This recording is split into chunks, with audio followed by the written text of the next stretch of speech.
Bueno, chicos, arranquemos. Seremos todos los de hoy. Bien, vamos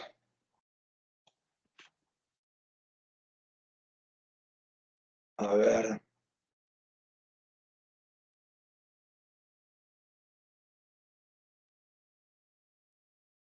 un poco de, ya de lo que es las bases de datos non-SQL y meternos más en tema.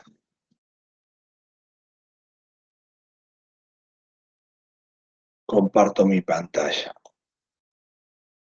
Bueno, ¿para qué resulta ser interesante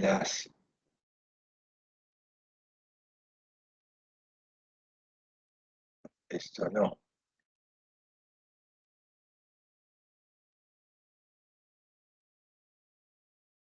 compartir esto? Ahí estamos.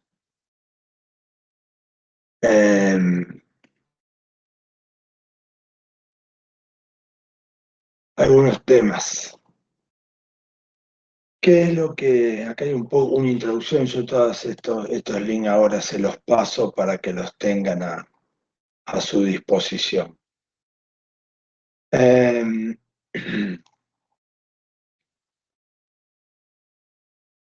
¿Cómo tenemos,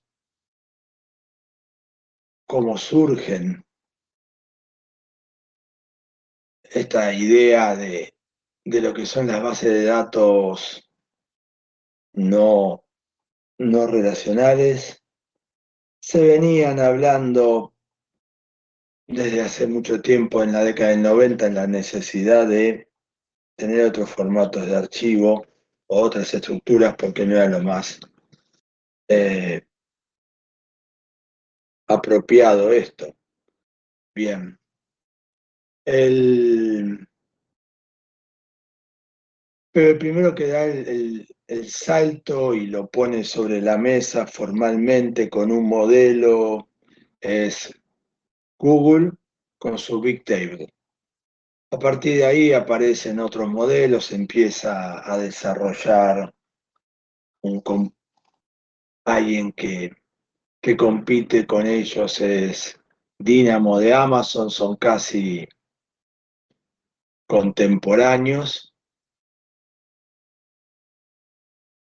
y entre el Big Table y Dynamo, Facebook también saca, que es una derivación de ambos, Cassandra, que deriva en Apache Cassandra, que ampliamente utilizado, bueno, acá como es el sitio de ScyllaDB,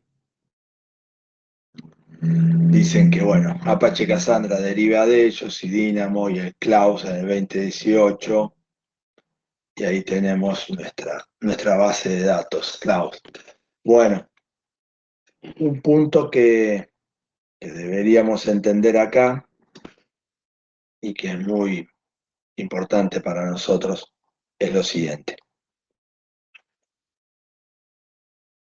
Eh, el concepto que tenemos que tener de las bases de datos NoSQL es que surgieron por necesidades que no estaban suplidas en las bases de datos relacionales. Entonces vamos a contar con distintos tipos de bases de datos NoSQL.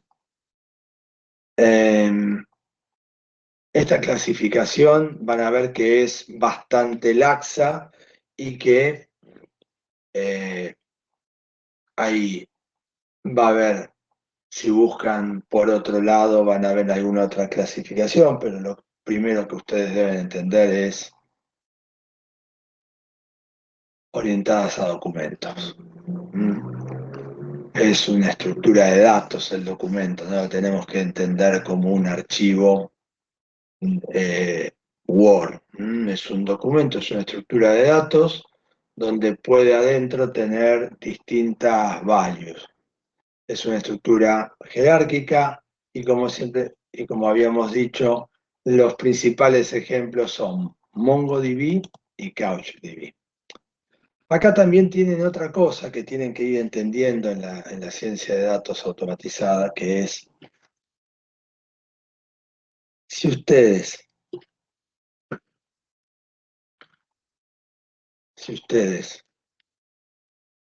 eh,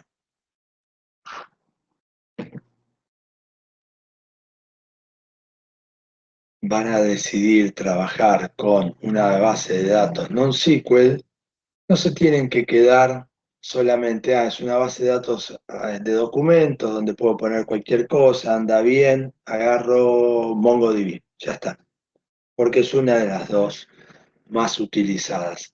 Le tengo que dar una vuelta de rosca. ¿Cuál es la vuelta de rosca que le tendría que dar? Bien, es entender, además de tener que guardar estructuras de documentos, o sea, distintos tipos de datos, lo que voy a tener que hacer es también entender cuál es la principal funcionalidad que le voy a dar en producción. Cuando le digo funcionalidad, es lo siguiente. No es lo mismo una base de datos que tiene que recibir e insertar cientos de miles de documentos que una base de datos que tiene que dar respuestas a consultas de cientos de miles de documentos. Esto quiere decir que las que dan consulta no insertan, sí insertan, todas hacen las mismas operaciones. Pero hay un punto diferencial en el mundo de la NoSQL que es que han decidido especializarse en algo. O sea, cumplen. Si son una base de datos orientada a documentos, tienen su insert, si tienen su update, tienen su delete, tienen su consulta. Perfecto. Eso lo tienen todas. Pero deciden cada uno de los constructores de esas bases de datos, no SQL, decide qué quiere optimizar, en dónde se quiere especializar. Entonces vamos a tener personas o base de datos, más que personas, que están orientadas a las consultas masivas. Por ejemplo, CouchDB es una base de datos, todas, tanto MongoDB como CouchDB son dos bases de datos NoSQL distribuidas.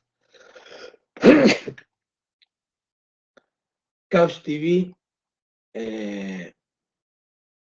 tiene la característica de que está escrito, la inmensa parte de la estructura está escrita en Erlang, un lenguaje de programación que tiene algunas características muy buenas.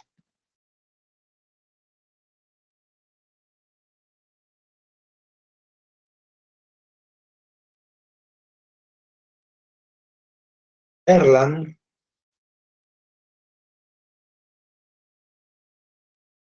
es un lenguaje de programación, que acá está la definición. Lo principal está hecho, fue creado para escalar masivamente y sobre todo para sistemas de real time y alta disponibilidad. ¿Qué es el Erlang? Erlang es, hace tiempo que leí la historia, pero el nombre surge de alguien de la telefonía que hizo un modelo no de concurrencia, de disponibilidad de sistemas, y es inherentemente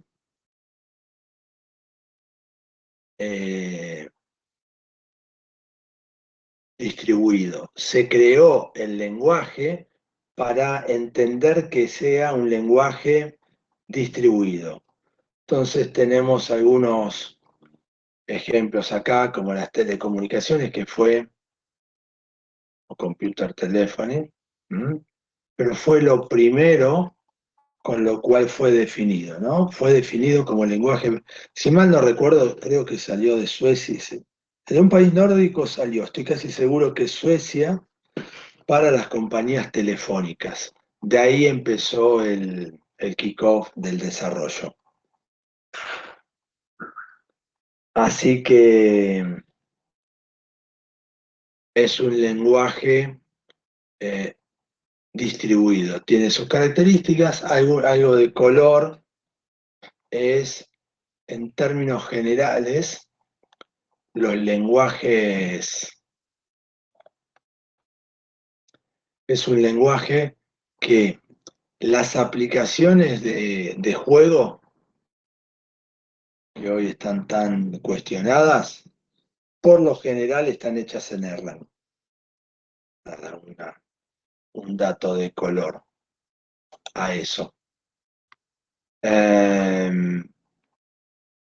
Bien, entonces, CouchDB fue pensado principalmente para poder dar respuesta a cientos de miles de consultas. Está más orientado a dar respuesta a consultas que a la optimización de los procesos de insert.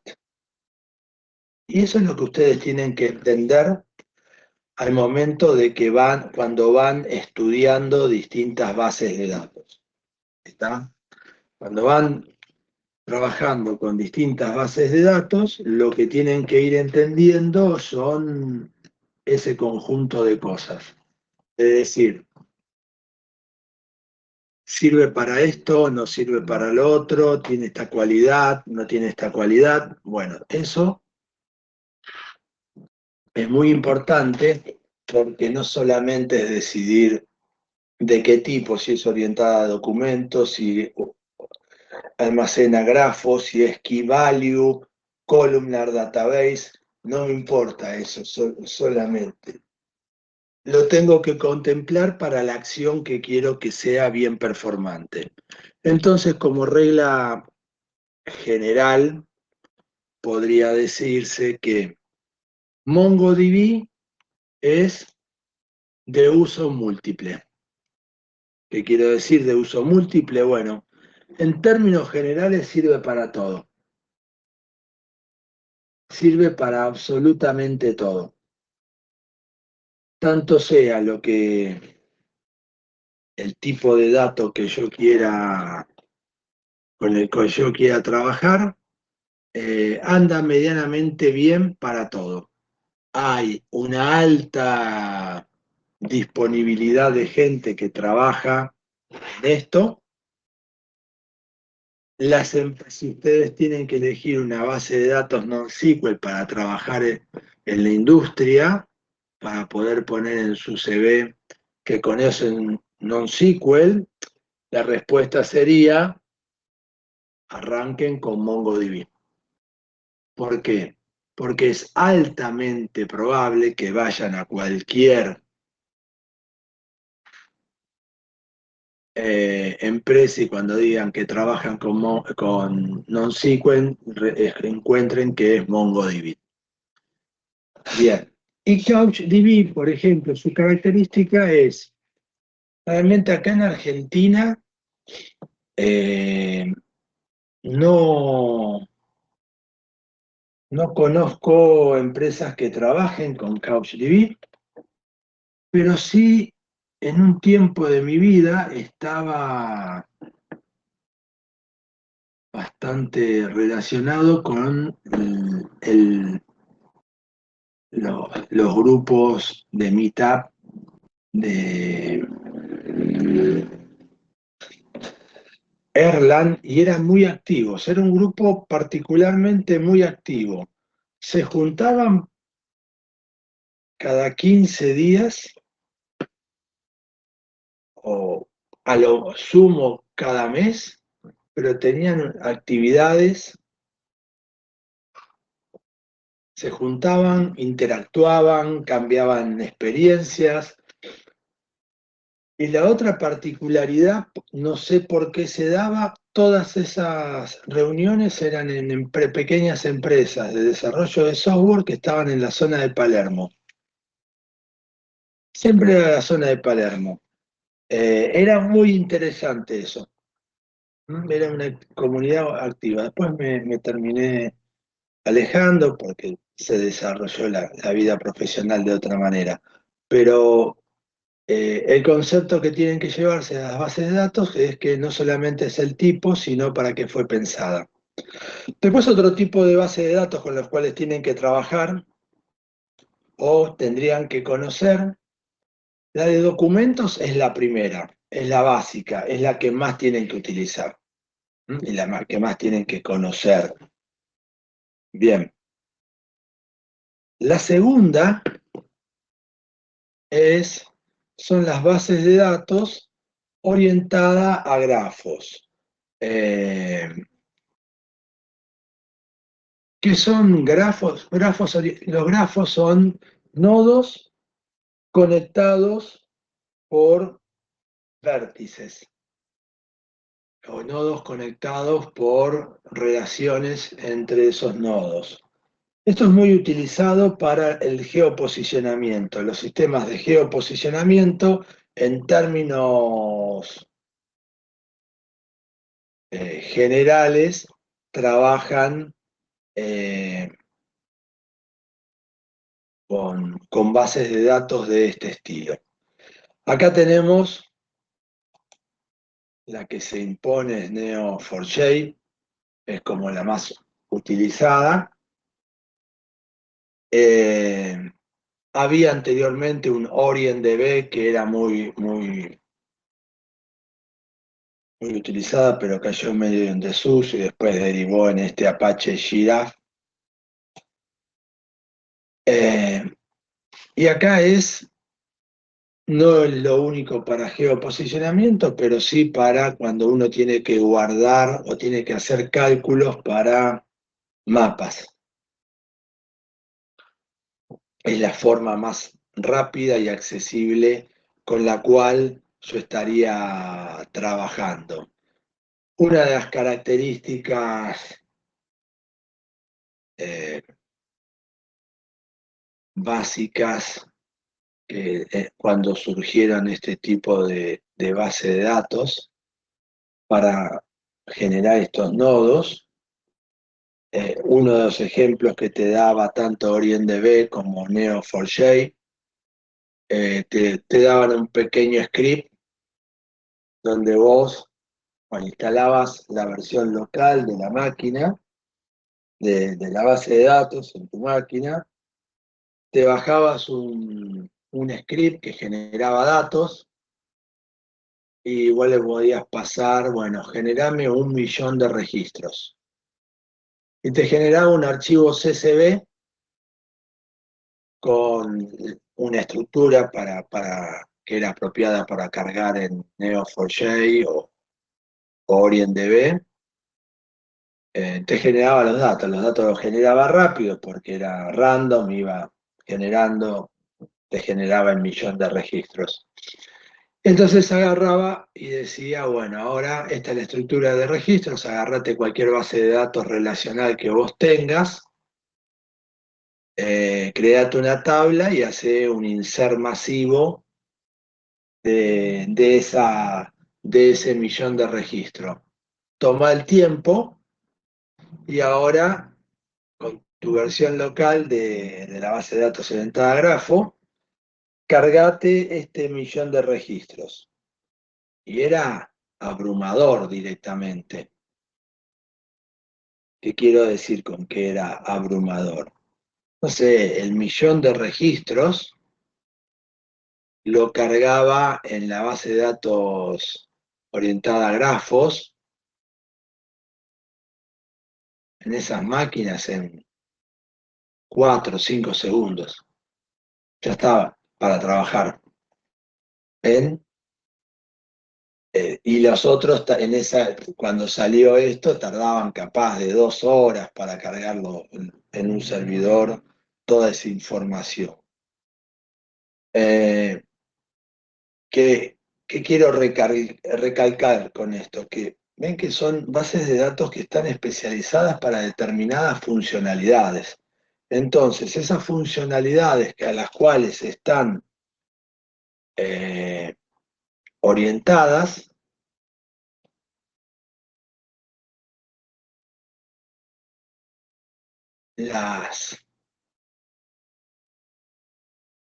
los tienen eh, muy afinado. Entonces, es necesario entender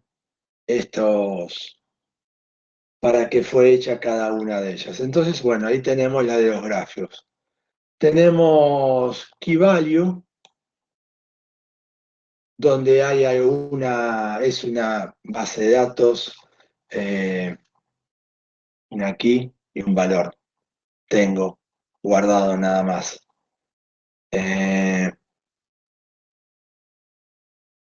La más interesante o la más popular es Redis, es la más estable, es la más eh, utilizada y es como tener un diccionario en memoria. Entonces, si yo tengo que extraer algún documento rápido, esto es hiper eh, veloz. El índice puede ser de cualquier tipo que yo le ponga y voy a recuperar la información asociada con ese índice de manera muy, muy rápida. ¿Para qué se usa? Un ejemplo muy común utilizado para esto, para generar acceso rápido en las sesiones de una aplicación web. Se suele, cuando es masivamente, cuando son muchas, y hay que mantenerlas y hay que trabajar con ello, es muy común que se utilice Redis y se guarde en Redis. Otro tipo de base de datos NoSQL es las que son orientadas y son almacenadas en vez de filas, como estaríamos acostumbrados a trabajar con las bases de datos relacionales, donde cada fila tiene un conjunto n de columnas, lo que tenemos acá es exactamente al revés. Está dada vuelta. Está dada vuelta. Lo que tiene es lo que le dicen key value, que es arrancan por la columna donde tienen todos los valores y después recuperan el resto de los valores de las otras columnas. Para determinado tipo de datos y búsquedas que uno quiere hacer, esto es más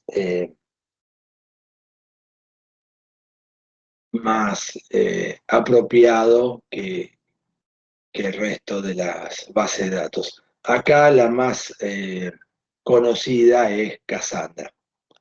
Bueno, acá después tienen algunos ejemplos de distintas bases de datos, Couchbase, CouchDB, Firestore de Google. Bueno, ahí tienen, para que vean las que son las principales bases de datos. Muy interesante que las key value, la blockchain, podría ser definida como una de ellas.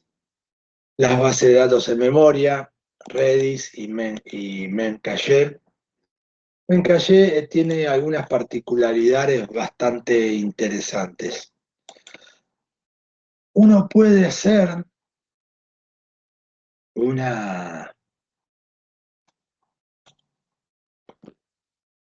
aplicación basada en Memcache que comparta datos casi en tiempo real. Ustedes pueden levantar Memcache en 2 o 3 equipos y después poner instancias de un programa que vaya trabajando, interactuando con Memcache, y que cada uno de esos procesos los tome de manera como si fuera una base de datos local. Pero en realidad Memcache por lo atrás está optimizado para sincronizar las actualizaciones que tienen los datos. Entonces ustedes tienen una forma simple de desarrollar aplicaciones que pueden ser altamente distribuidas sin la necesidad de tener que desarrollar toda la infraestructura de la distribución de las aplicaciones. Bueno, ahí tienen NoSQL para cuando son orientadas a columnas. Principalmente acá es el concepto de Internet de las cosas y los log de datos. Y otro concepto bastante interesante es el de las series de tiempo. Ustedes tienen series de tiempo que deben tener,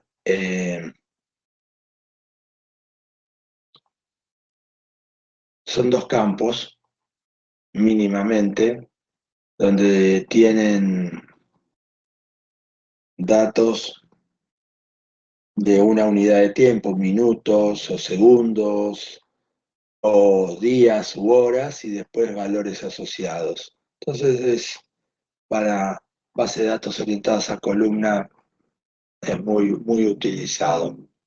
Bueno, después tienen allá, ven que hay muchos tipos que se van especializando en búsqueda de textos para hacer search engine. El original que desarrolló Slor fue Sol o algo por el estilo, fue lo que tenemos. Y acá algo interesante para que vean es, ¿se dan cuenta? Tenemos todas tablas que están utilizadas eh, en filas y columnas. Esas filas y columnas están relacionadas con el método de entidad-relación, como habíamos visto en la clase pasada, y eso genera tablas. Esas tablas yo las puedo utilizar para el Online Analytic Processing, OLAP. Ustedes lo que van a, la palabra relacionada con las bases de datos relacionales, qué bien que habla, y es el Data Warehouse. ¿Qué es un Data Warehouse? Bueno, es un concepto que también tendríamos que explicar porque está muy relacionado con las bases de datos relacionales. Este tipo de base de datos tienen tablas, que son matrices, como hemos visto. Perfecto. Y esto que tenemos acá, que parece el cubo de Rubik, ¿qué es? Ese cubo de Rubik es un Data Warehouse. ¿Qué es el Data Warehouse y para qué sirve el concepto de Data Warehouse? Vamos a buscar algún image.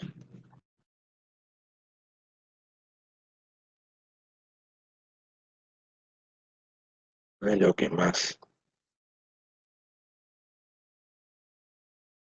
Ay, no tengo porque no me aparece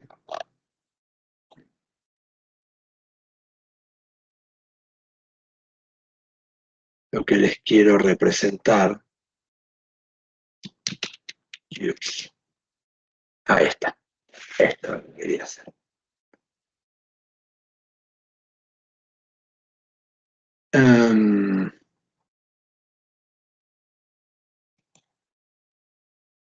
Fíjense, Hoy por hoy, si van a una empresa, van a encontrar el concepto de Data Warehouse. El Data Warehouse no es más que el proceso por el cual ustedes tomaron las tablas relacionales de una empresa,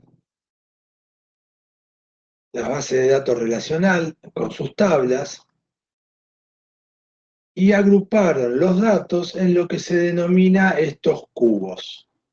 El OLAP, Online Application Analytic Processing, que en realidad es una forma de gráfica de mostrarles lo que es, cómo se guardan los datos, pero en realidad no existe físicamente ningún cubo en las bases de datos que manejan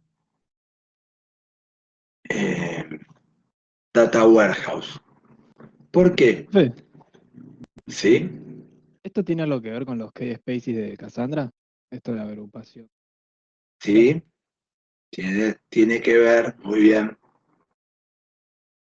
Sí, en el taller creo que estamos viendo eso y como que no me queda claro bien que era un key space. Un Bien, poco más de esto, digamos, ¿no? exactamente. Vos lo que tenés, lo que ustedes tienen que entender es lo siguiente cuando hablamos de un data warehouse. Imagínense este problema. Por eso se lo representa en forma de cubo. Imagínense esto por un momento. Yo tengo una venta puntual. ¿Qué es una venta puntual? Una venta puntual es no sé, la venta que le hicieron a un cliente. Le vendieron un par de zapatillas. ¿Estamos? Le vendieron un par de zapatillas. Ya está. Ahora, ese dato está guardado en su tabla relacional, donde dice, el usuario Juan me compró. Tengo otro campo que dice 25 en la fecha, el 25 de septiembre, 27 de septiembre 2024. Me compró un par de zapatillas eh,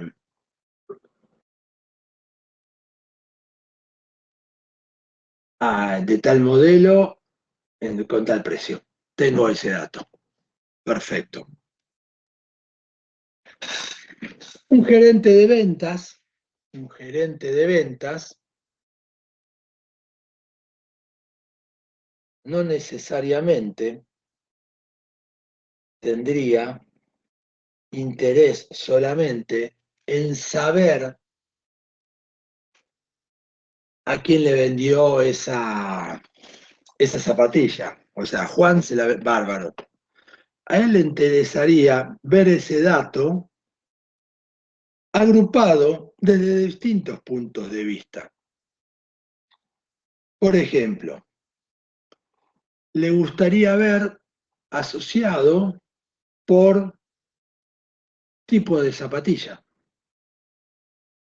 Entonces, esa venta unívoca que era a Juan, se la va a tener que sumarizar para verla por tipo de zapatilla. La zapatilla de la clase A. Pero también le puede resultar útil ver las ventas de zapatillas agrupado por provincia. También le podría interesar ver las zapatillas agrupado por vendedor. Cómo venden zapatillas cada uno de sus vendedores. También podría interesarle trabajar con ver las zapatillas por local, por punto de venta. ¿Vieron todos los intereses entendieron todos los intereses que puede tener un gerente de venta?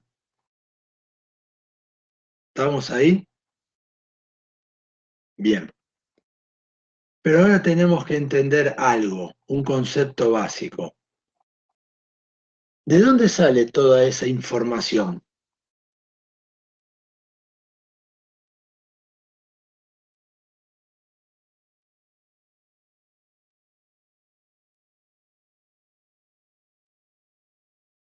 Es pregunta. Automatizado, digamos. No, eso sí, el proceso lo automatizamos, pero pensá, Están ¿de todas las dónde tablas. sale, Gabriel? De esa única venta que habíamos visto. Le vendimos la zapatilla a Juan y habíamos vendido a Pedro, a María,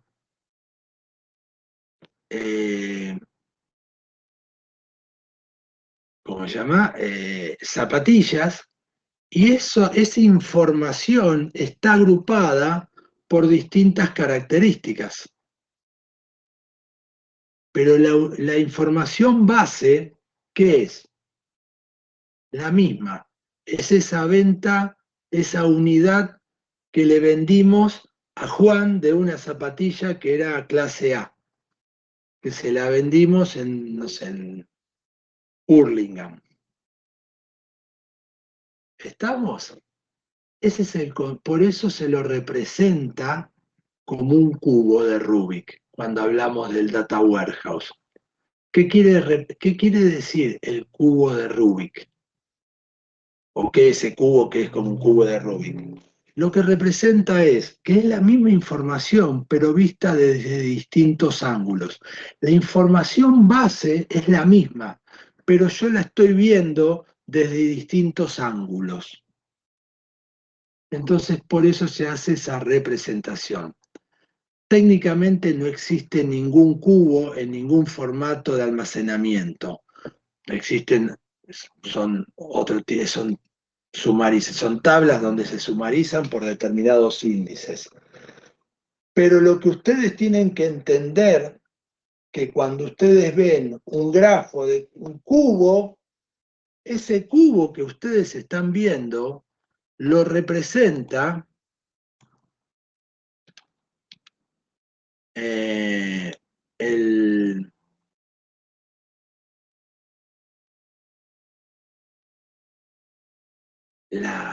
la información es verla desde distintos ángulos. ¿Estamos? Veo la información desde n cantidad de ángulos. Y esos n cantidad de ángulos en la que estoy viendo la información es lo que le da valor a lo que es un data warehouse, y es por eso que se representa simbólicamente, abstractamente, con cubos. ¿Les queda claro eso de por qué se ven cubos y que realmente no hay nada guardado como un cubo en ninguna estructura de base de datos de ningún tipo? Sí, es como un reprocesamiento, digamos. Claro, después vemos, ahora vamos a ver cómo se llega a eso. Eso está bien, pero lo que tenemos, exactamente, Pedro, lo que estamos haciendo, ahora vamos a ver el proceso de un data warehouse para entender cómo se ha evolucionado de las bases de datos relacionales a los data warehouse. ¿Cómo se llegó? Ahí veo, Julián, una pregunta tuya sobre Redis. Redis es óptimo para trabajar con cualquier cosa que tenga que ser caché. ¿Esto quiere decir que Redis no persiste datos? No, no.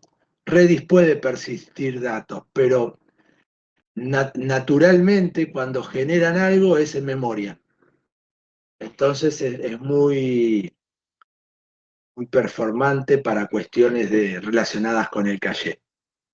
Bien.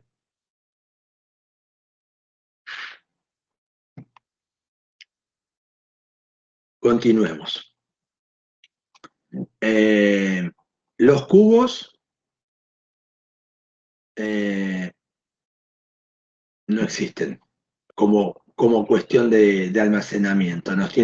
Tenemos que derribar ese mito. Muchas veces cuando hablamos de data warehouse, nosotros creemos que la estructura que tenemos es un cubo, o sea, una matriz de múltiples dimensiones. No es así. No está así, está guardado con datos planos que son sumarizados. Bien, un poco de historia para entender la evolución de esto. En este estadio de avance de la cursada de base de datos, entendemos medianamente cómo se pasó de archivos planos a los conceptos de base de datos. ¿Mm? ¿Por qué se había pasado? Bueno, porque se va sofisticando el acceso a datos almacenados y se le tenía que dar alguna forma para recuperarlos de manera eficiente, actualizarlos, y en un archivo plano, un archivo TXT, lo tenía que hacer cada programador. Ahí surgieron la necesidad de tener algo que lo maneje. Eso terminó evolucionando en una primera instancia en base de datos relacionales. En realidad, si yo les quiero contar la historia más en detalle, tendrían que conocer algo que se llama archivos BSAM, B corta SAM, BSAM, se les denomina. Son archivos que no ustedes seguramente en su vida van a ver. Son archivos que y hoy por hoy cada vez se utilizan menos. Alguno puede llegar a utilizar alguna aplicación muy, muy vieja que nunca fue actualizada, pero son los archivos que sería el paso intermedio entre las bases de datos, el eslabón perdido sería, ¿no? Y los archivos planos de texto comúnmente, como pueden crear ustedes un punto .txt y ponerle algún dato ahí adentro. Eso viene de los hosts, de los IBM 390, de los equipos grandes de IBM, donde primero se trabajaba con archivos planos, no tenían ninguna estructura sobre ellos, y como un avance aparecieron estos BSAN, donde tenía una pequeña estructura de indexación en el encabezado y uno podía acceder a ella y recuperar datos de una manera más óptima.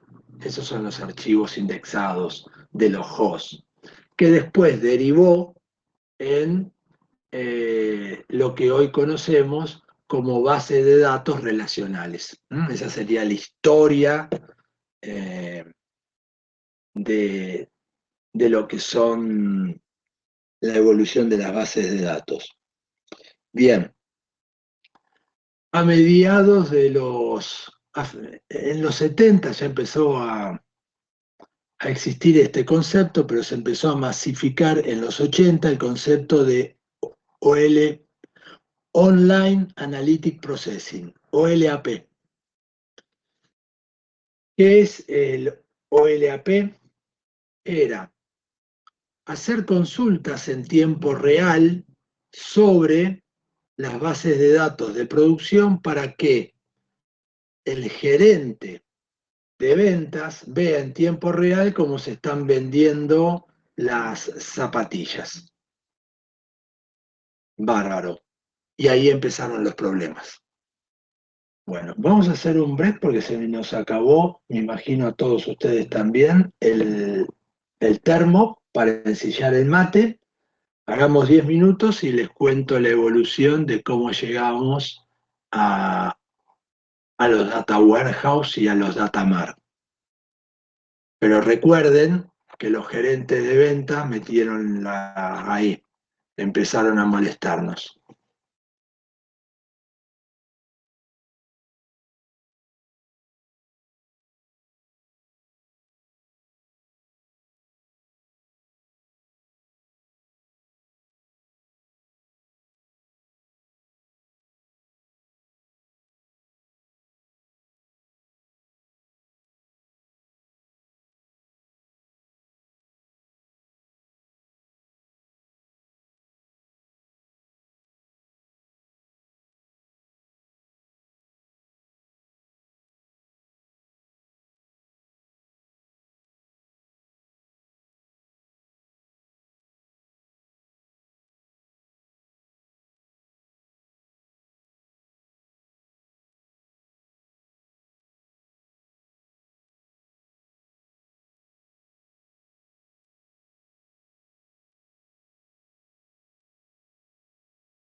Acá estoy, chicos, disculpen la demora, cuestiones domésticas, problemas domésticos. Bueno, continuemos. Data Warehouse. Habíamos quedado en los gerentes, empiezan a ver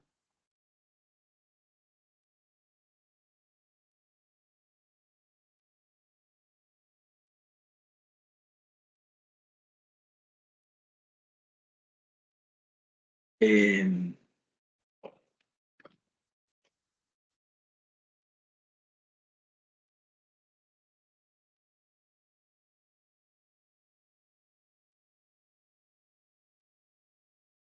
el punto es el siguiente. Si yo consulto el online para ver cómo van las ventas, desde el punto de vista teórico, es todo muy eh, correcto. ¿Qué quiero decir con que es todo correcto? Bárbaro, ándalo más bien. No tengo absolutamente ningún problema. Pero ¿cuál es la situación real? La situación real es que se me genera un cuello de botella. Estoy generando las ventas, creando las facturas, y por otro lado, alguien apretando F5 me está consultando en tiempo real sobre la misma tabla. Eso llevó a un punto en el cual las personas se empezaron a quejar de la pérdida de performance y los administradores de base de datos decían no puedo hacer más que lo que hago en este momento. Y ahí surgió el concepto de Data Warehouse. En un Data Warehouse es no solamente más que no existe un software llamado Data Warehouse. Es todo un proceso donde tiene una parte de visualización.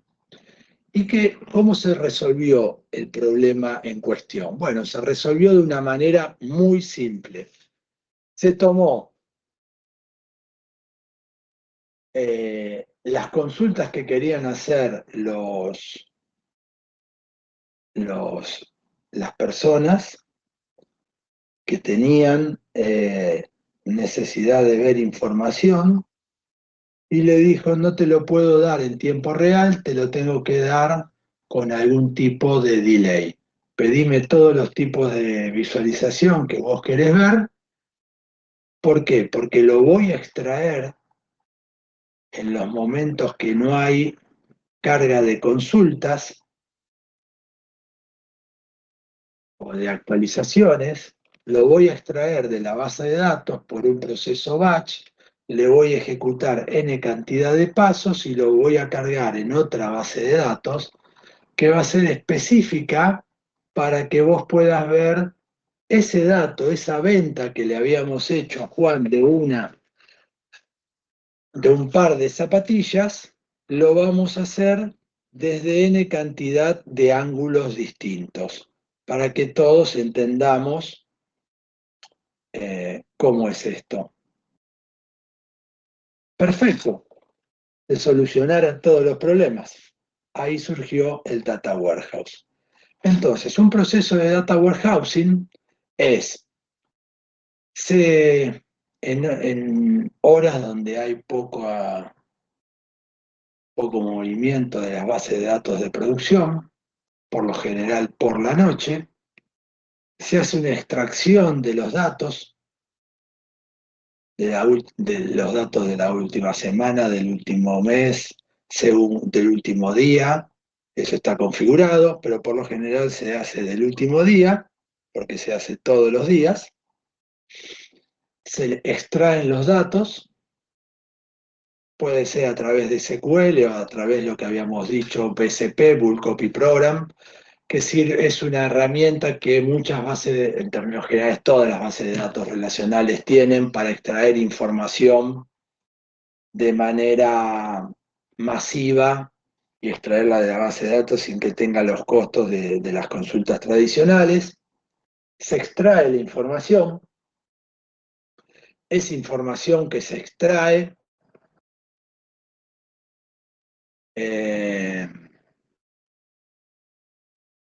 se tiene que procesar, cuando hablamos del data warehouse, es sumarizar por distintos niveles de agregación. Lo que habíamos dicho, por código postal, por localidad, por provincia, por vendedor, por artículo,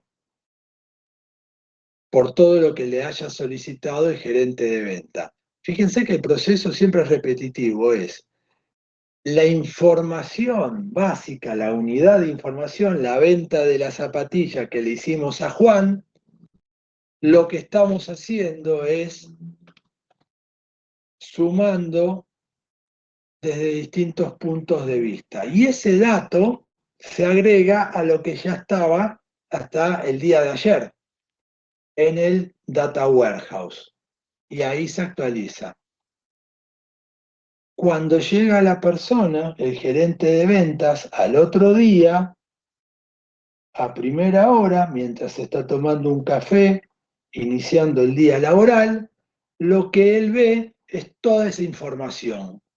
Ya lo ve todo, puede consultarlo, puede mirarlo, puede darle vueltas, puede hacer lo que se le antoje, y eso no tiene costo para la operación diaria. ¿Por qué? Porque lo desacoplamos. Por un lado dejamos las bases de datos relacionales para el trabajo del día a día, por otro lado dejamos los datos para las consultas de la parte gerencial. Eso es un data warehouse, un proceso, el data warehousing o el data warehouse, como lo van a encontrar en las empresas, como se lo menciona en la empresa, y ese es el proceso. ¿Hay herramientas? Sí. ¿Qué hacen eso? Sí. Muy probablemente que son los típicos, si tienen que trabajar en eso, van a hacer un montón de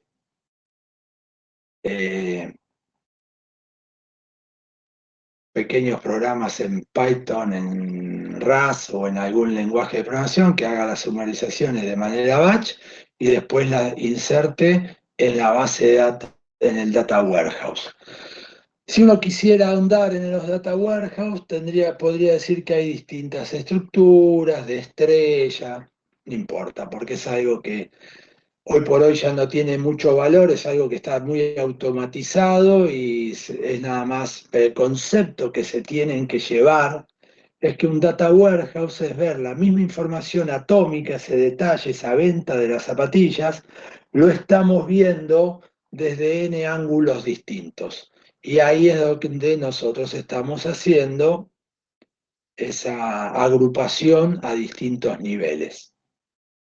Bueno, algo más que tienen que entender de esto para también tener también más palabras que las pueden llegar a escuchar. ¿Por qué no ahondamos mucho más que esto? Porque no tiene mucho sentido más que el de trabajar con una base de datos de este estilo. ¿Qué les quiero decir? Bueno, una de las situaciones por las cuales ustedes deberían estar, también podrían llegar a escuchar en una empresa, es lo siguiente. ¿Qué pasó con el Data Warehouse? Fue creciendo, bárbaro, todos contentos, todos los gerentes de la empresa y los directores estaban súper contentos,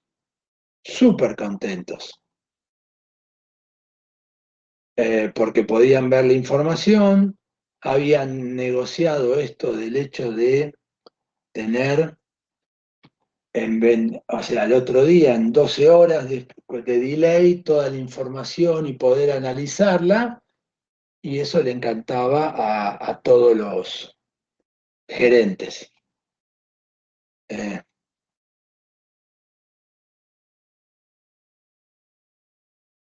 Esa información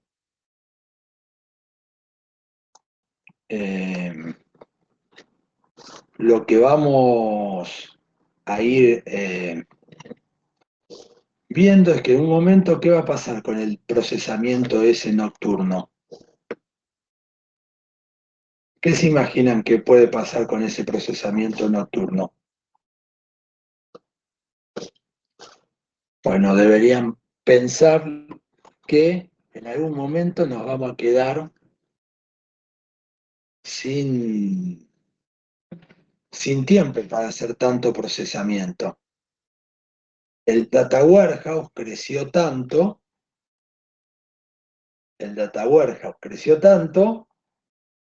que ya las 8 o 10 horas de la noche no me alcanza. O sea, siempre alcanzaría si compraríamos fierro y tendríamos fierro de manera indiscriminada, pero no se tiene esa posibilidad de tener fierros indiscriminados. Hay un equilibrio entre costo-beneficio. Entonces, lo que nos sucede en un momento es que la noche ya no nos alcanza para procesar todo eso.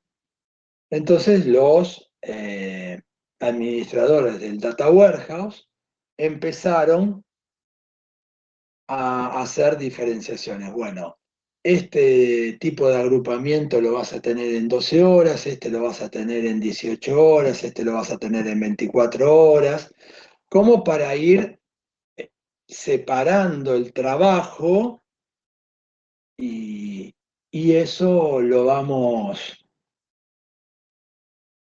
negociando. Perfecto, por un momento también funcionó bien eso, ¿no?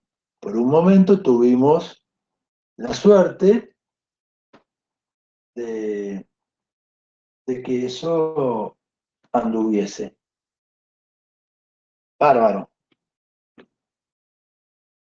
Continuamos con las buenas noticias entonces, hasta que empezamos a tener los problemas donde determinados gerentes decían, pero a mí no me sirve eso, porque yo tengo que ver la información, como todo, hay una mezcla entre lo que es real y lo que es mito, y lo que me sucede ahí es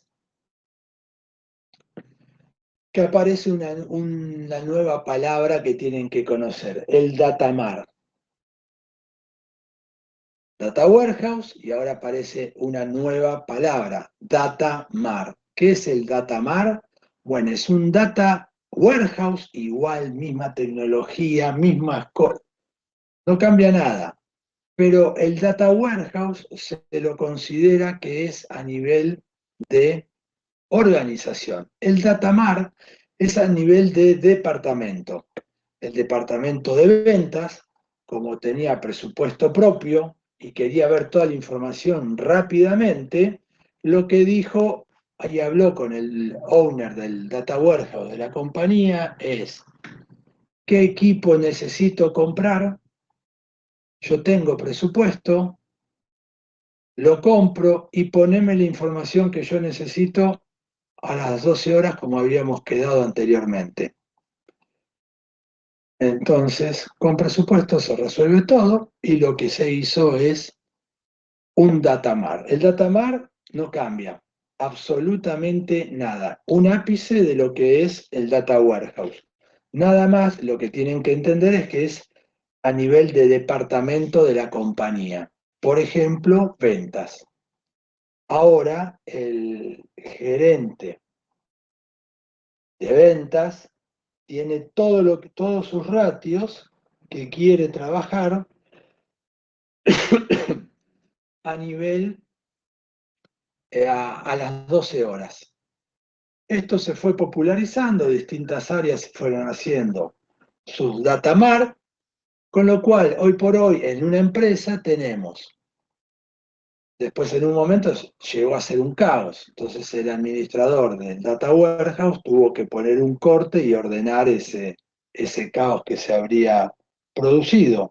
Entonces lo que tiene que hacer, ¿qué hicieron? Bueno, separaron procesos que eran comunes a toda la organización y eso fue al data warehouse para que todos tengan acceso, y después procesamientos separados puntuales de la información de la cual querían ver cada uno de los administradores de las áreas, el de venta, el de producción, el de marketing, el de desarrollo.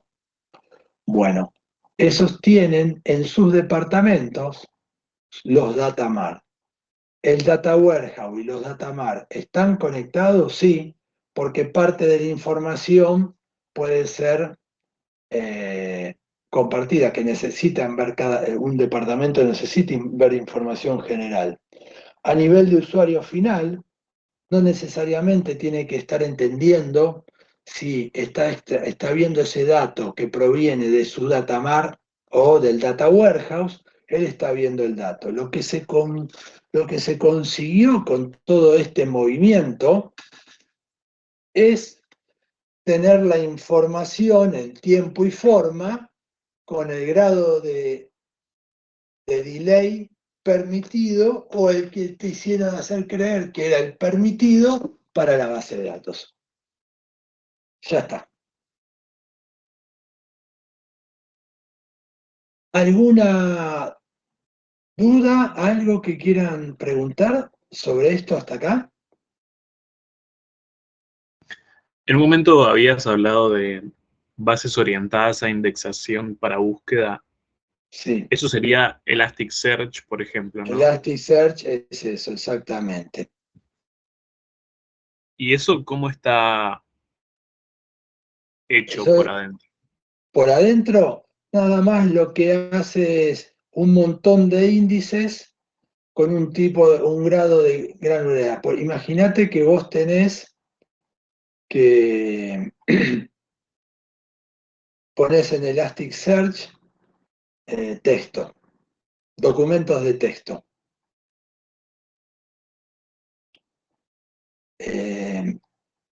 Cualquier texto, ¿no? Documentos Word, PDF, miles. Es muy común utilizarlo para eso. ¿Para qué se hizo? Bueno, lo que se hace es cuando se trabaja cuando se ingresan documentos a la indexación de un Elasticsearch, por ejemplo, lo que se hace, que hace el software que se encarga de hacer Elasticsearch, lo que hace es toma el documento e indexa, es toda una configuración, pero vamos a ponerle que lo pusieron al mínimo posible, que es a nivel de palabra. Entonces, lo que hace ese Elasticsearch se guarda un índice por palabra de toda la documentación que tiene, donde está la referencia a todos los lugares en los cuales aparece esa palabra, en qué lugar y en qué documento. Ven que la estructura de preprocesamiento es pesada, pero bueno, vos tenés, cuando te hacen una búsqueda por la palabra FIUBA, automáticamente podés, porque es una base, es como un índice a nivel de columna. ¿Te acordás, Cassandra? Bueno, esa sería una estructura interna para guardar todos esos índices. Se trae FIUBA y está relacionado a toda la cantidad de documentos que contiene eso. Entonces te los trae casi inmediatamente. El problema que tenemos en ese tipo de datos es que hay que hacer un trabajo cada vez que se ingresa un documento, hacer toda esa indexación. Y después vos podés aplicar lógica a las búsquedas, ¿no? Cuando pones FIUBA y computación, no solo tenés que hacer el corte de los que están en FIUBA, pero además sumado a lo que tiene computación y te aparecen los documentos. Pero la estructura básica, cómo se modela internamente, es la que te acabo de explicar. Cuando lo estás usando, ya se produjo toda la indexación, se produjo todo. Por eso es tan rápido. Pero cada vez que vas metiendo un documento, se tiene que ir construyendo o adecuando el índice existente. Así sería más o menos, Gabriel. Ok. Bueno, entonces, con respecto al Data Warehouse y al Data Mart, ¿alguna duda?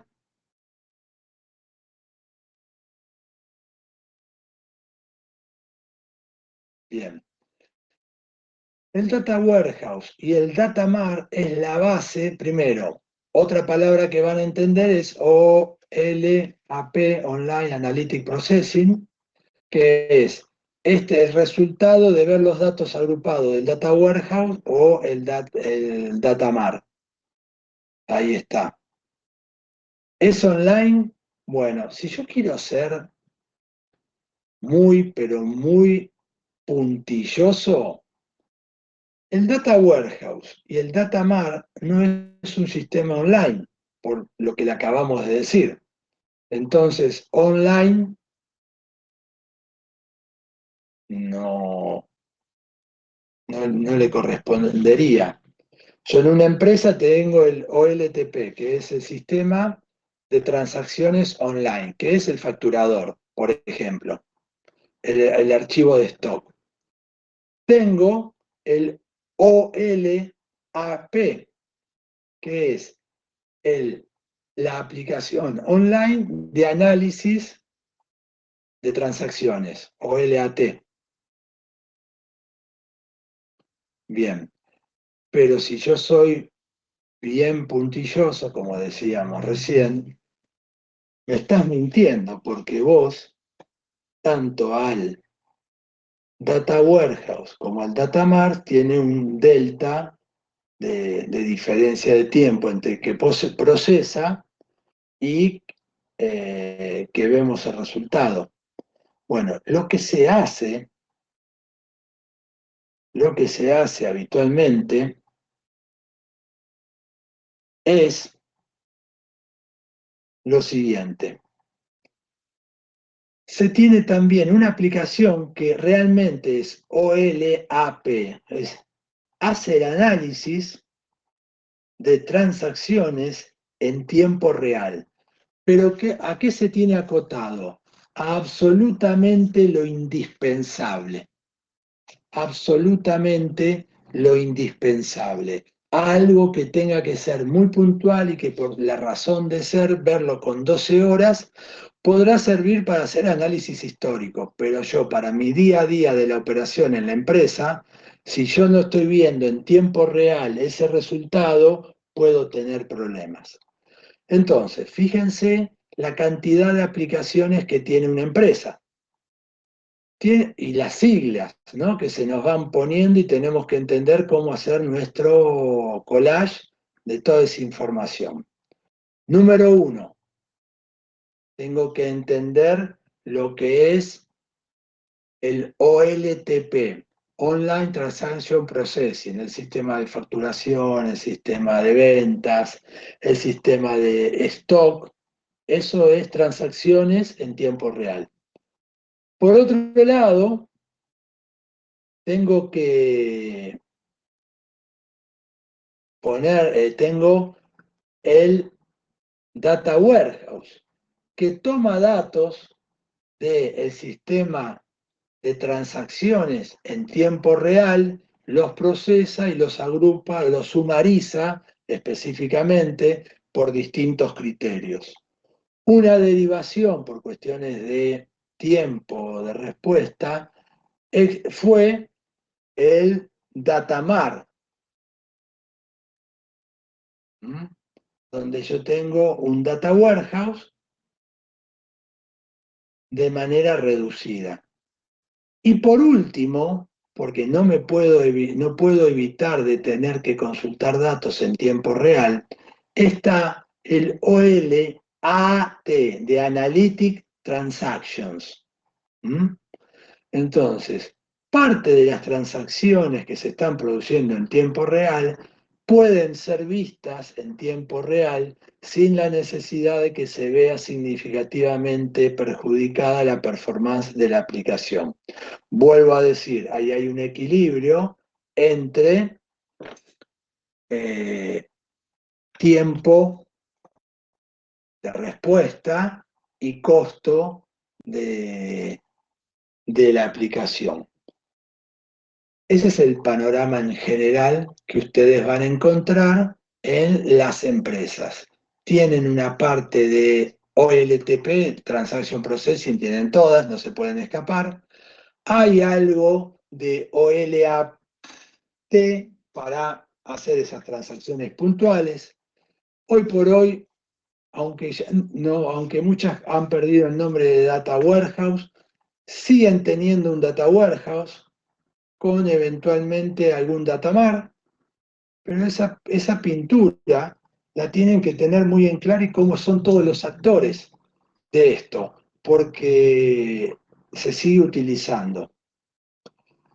Y el Data Mart o el Data Warehouse es la base de lo que se denomina analítica de datos. Analítica de datos es ese proceso por el cual nosotros sumarizamos, sacamos promedio y lo ponemos todo en un tablero de control para que las personas lo vean.